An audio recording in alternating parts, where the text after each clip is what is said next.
House Democrats are opening up a new front in their investigations into the president, Donald Trump's tax returns. A request to the IRS today came from Democratic Congressman Richard Neal, chairman of the House Ways and Means Committee. He's asking for the president's personal tax returns, as well as for some of his business entities from 2013 to 2018. And he wants it all by April 10th. That's 1 week from today. He writes, quote, consistent with its authority, the committee is considering legislative proposals and conducting oversight related to our federal tax laws, including, but not limited to, the extent to which the IRS audits and enforces the federal tax laws against a president. The president learned of the request earlier this evening.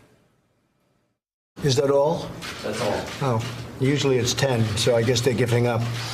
Now, we're under audit, despite what people said, and we're working that out. As I'm always under audit, it seems, but I've been under audit for many years because the numbers are big, and I guess when you have a name, you're audited.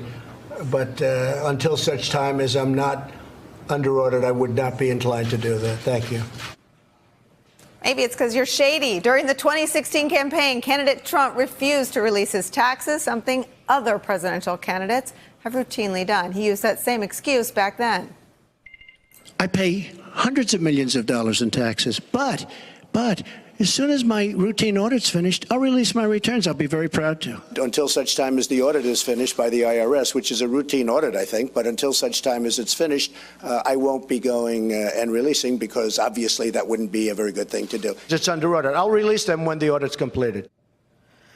With us tonight, two of our friends from the Washington Post, Phil Rucker, Pulitzer Prize-winning White House bureau chief, and national political reporter Robert Costa, who also moderates Washington Week on PBS.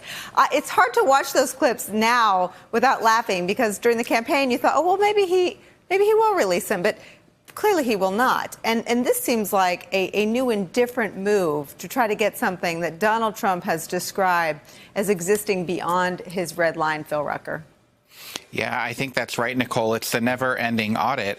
And it's important to point out, by the way, that the president, he keeps saying his tax returns are under audit, but he has not ever provided any evidence of the audit. The IRS, of course, wouldn't comment on any individual cases, so we're left to sort of guess what might be going on there. But the move today by House Democrats is a big deal, and it sets up what could potentially be a court fight that could take even years. The expectation among Democrats is that the president and his administration will resist this request, will not provide those tax returns, and it would then compel the Democrats to pursue a court challenge, a legal challenge, to really try to win this fight. And that's why that letter was so carefully worded. Robert Costa, I have so many questions for you, but I want to start with some testimony from Michael Cohen on this very question. Why has the president refused to release his tax returns? What the real reason is that the president has refused to release his tax returns? Statements that he had said to me was that what he didn't want was to have an entire group of think tanks that are tax experts run through his tax return and start ripping it to pieces, and then he'll end up in an audit and he'll ultimately have taxable consequences, penalties, and so on. So, Robert Costa, I'm not a tax attorney, but I think you only have something ripped to pieces in an audit with taxable consequences and penalties if you've broken tax laws, no? Looking back at President Trump's campaign to 2015, I remember as a reporter, he and Mr. Cohen provided the Washington Post at the time with a one-page document, a financial summary of his assets. And we asked them at the time, would they be providing a tax return or any more information? And if you looked at that statement, we published it.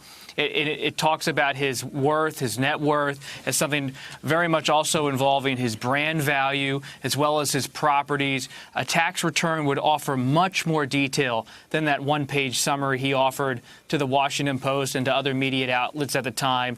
And that's something Mr. Cohen and Mr. Trump at that period did not want to do, to share the full extent of that financial empire that he has in real estate and his different holdings.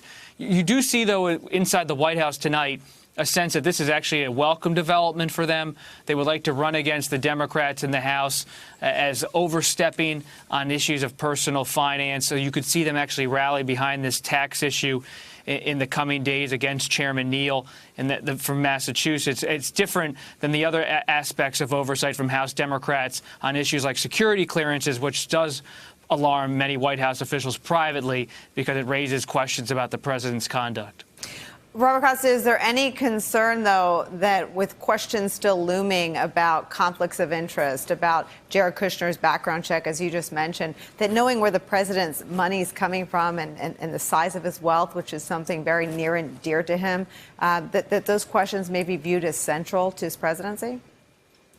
And it's central for our country to learn more about how our elected leaders have assembled their wealth, because it gives context to how people make decisions in public office. If someone takes multiple meetings with a certain ambassador or representatives from a company that's a major industry in a certain country, we would like to know as reporters, but I also hear this from voters we talk to on the campaign trail, whether it's Democrat or Republican, what is the financial status of the politician with regard to that country or to that company. It's always better to have more information, not less. And we've been operating in the dark for so long with President Trump's finances on many fronts.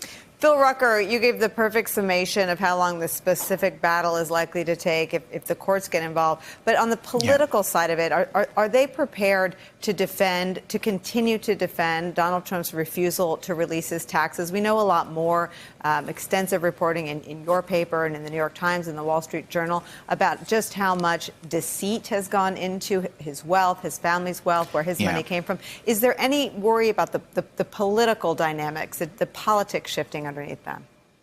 Well, I think Bob hit an important point when he said that that this could be a welcome fight for the president, because he has been looking to try to cast House Democrats as overreaching, as digging into things, trying to obstruct his agenda and look for scandals. That being said, I mean, this president's financial architecture is incredibly complex, not like any of his immediate predecessors that we've experienced here in this country. And there are a lot of dark holes, a lot of question marks, and this is a subject of intense interest among the public and certainly among the Democrats, hoping to run against him, who would like to make an issue out of this. And so I don't think it's going to go away, and it's something the White House is going to have to grapple with. And one of the first big decisions is going to come to Treasury Secretary Mnuchin about how he, and the IRS below him respond to this request from the Democrats. What legal argument do they marshal to try to keep the president's tax returns in that lockbox, and how they proceed here politically.